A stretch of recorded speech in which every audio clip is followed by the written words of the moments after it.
E aí, pessoal, estamos de volta.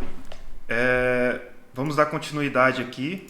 Bom, como nós vamos trabalhar, por enquanto, somente com front-end, né? Nós não vamos ter um back-end ainda ativo para poder tá pegando os dados, né? Para ter algum dado ali na tela que não seja...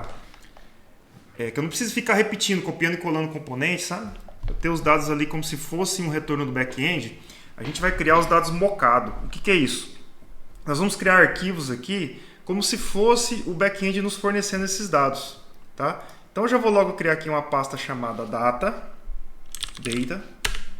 Tá? E dentro dessa pasta eu vou criar alguns arquivos aqui para a gente trabalhar como se fosse dados vindo de um back-end. Ok? Então o primeiro arquivo que eu vou criar aqui, ele vai se chamar index.ts. Esse arquivo aqui eu vou simplesmente dar um export de todos os dados que tem nos demais arquivos que eu criar, ok? Então tá, vamos lá. Nós vamos ter, olhando para o nosso projeto, nós vamos ter anexo, né? Nós teremos anexos, teremos um cadastro de projeto, teremos um cadastro de tarefas e teremos um cadastro de usuário, né? Então, para anexos, eu vou criar um arquivo chamado files.ts, tá? Files.ts.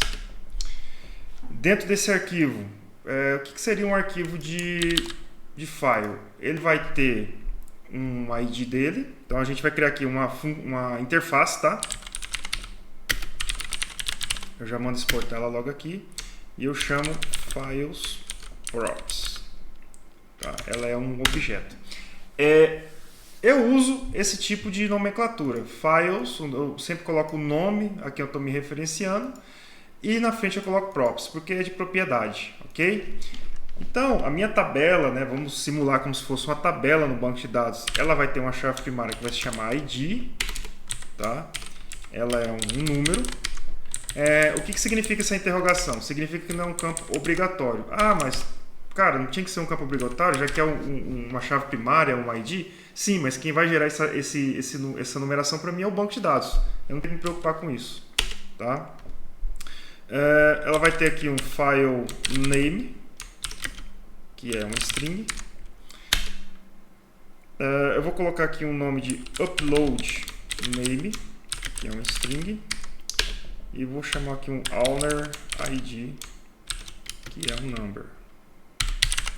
Tá, o que significa isso? File name, lá no meu back-end, eu tenho que criar sempre um arquivo com nome diferente. Eu não posso criar arquivos com nome repetido. Nenhum sistema operacional, por organização, obviamente, deixa você criar um arquivo com nome repetido. Né? Por exemplo, eu posso ter layout underline app de um aplicativo de força de venda, eu posso ter layout underline app de um projeto web, eu posso ter layout underline app de N coisas, mas o nome é layout underline app, certo? Esse file name aqui, ele vai dar esse nome para o usuário lá no front-end, né? Ele vai saber o que é o file name, né? Ele vai olhar, beleza, o file name é isso aqui. Perdão, o upload name, tá? Esquece que eu falei, gente. O upload name é quem vai dizer para o usuário o nome do arquivo que ele está subindo do computador dele. O file name ele vai ser gerado de forma automática pelo back-end e nunca vai se repetir. O owner ID, eu vou informar aqui quem que é o dono desse arquivo. No caso, por exemplo, o projeto 1 é o dono desse arquivo. O projeto 2, 3, 4 e assim por diante. Legal? Beleza, então aqui eu tenho as propriedades, né, que seria, entre aspas, a minha tabela no banco de dados.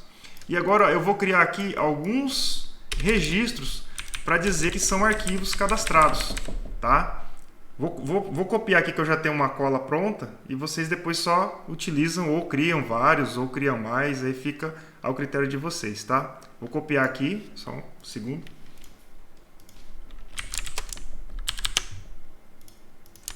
Tá aqui. O que é isso? É um array, tá, de arquivos. Isso aqui é como se eu fizesse uma consulta no meu back-end e ele me retornasse uma listagem de arquivos.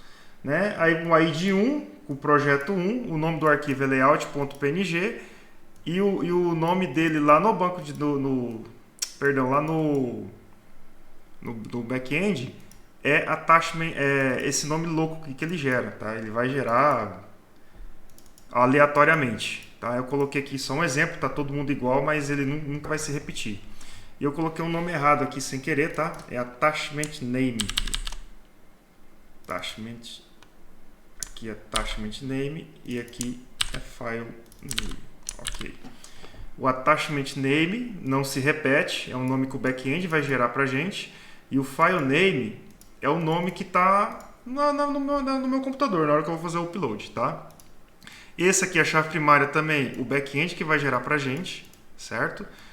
Owner ID, eu que inventei esse número aqui, coloquei projeto 1, projeto 2, projeto 3, 4, 5, 6, 7 e assim por diante, tá? E aqui todos é o nome de arquivo, ó, tá vendo? Ó, eu tenho várias análises técnicas, mas esses nomes aqui vão ser diferentes porque o back-end vai gerar diferente, ok? Então, os nossos dados mocado de tabela arquivos está pronto. Vamos criar os próximos agora. Eu vou criar um aqui de projeto, projects.ts. Vou fazer a mesma coisa, tá? Eu já vou copiar aqui porque eu tenho pronto para a gente não perder tempo. Então, eu criei aqui a interface de projeto, Project Props, né? Ela vai ter um ID, vai ter o nome do projeto, subtítulo, a data de criação dele.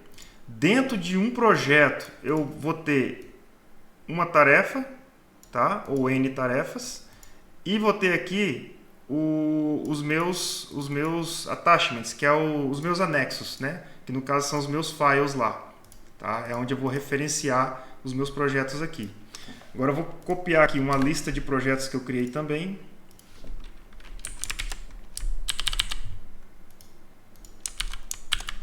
Beleza?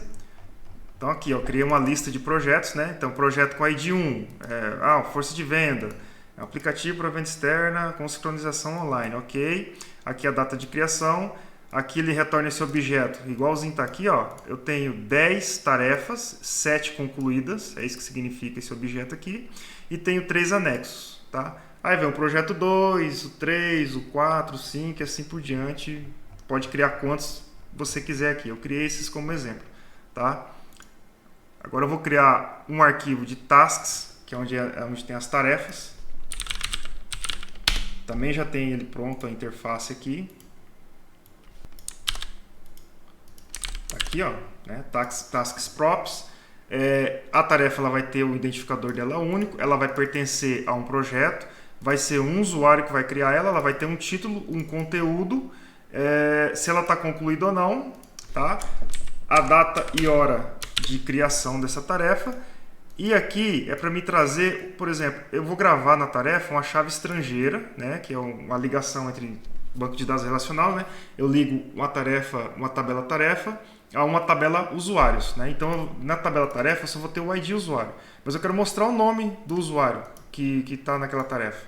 Então eu vou ter esse objeto aqui que vai me retornar o nome do usuário, que a gente vai usar com as relações entre tabelas que a gente vai ver lá nas videoaulas de back-end, tá? Então eu tenho isso daqui e vou pegar uma lista de tarefas que eu criei. Aqui, ó. Então mais ou menos aqui já dá para ter uma noção, né? Eu criei um bocado de tarefas aqui, certo? Tá? Aqui o ID da tarefa, ID do projeto, usuário, tal, o que é o conteúdo dessa tarefa. Eu usei aquele gerador de texto aleatório, tá? Que é o Lorem Ipsium, o famoso Lorem Ipsium lá. Essa aqui não está concluída, essa aqui não está concluída.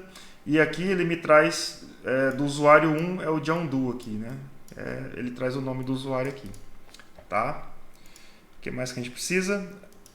Vamos criar também aqui um de users.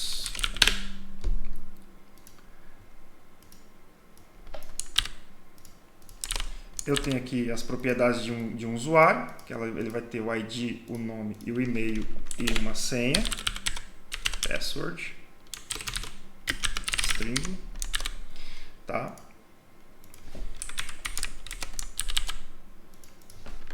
E aqui uma listagem de usuários, ok? Perfeito. Agora aqui no nosso arquivo index, a gente simplesmente vai exportar o que tem em cada arquivo.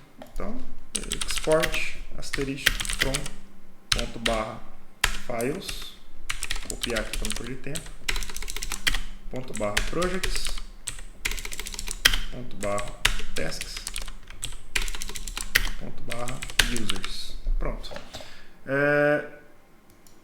Qualquer coisa que eu criar e colocar um export na frente dentro de qualquer arquivo desses, automaticamente eu não preciso me preocupar em ter que estar lembrando que tem que dar um export default aqui, por exemplo.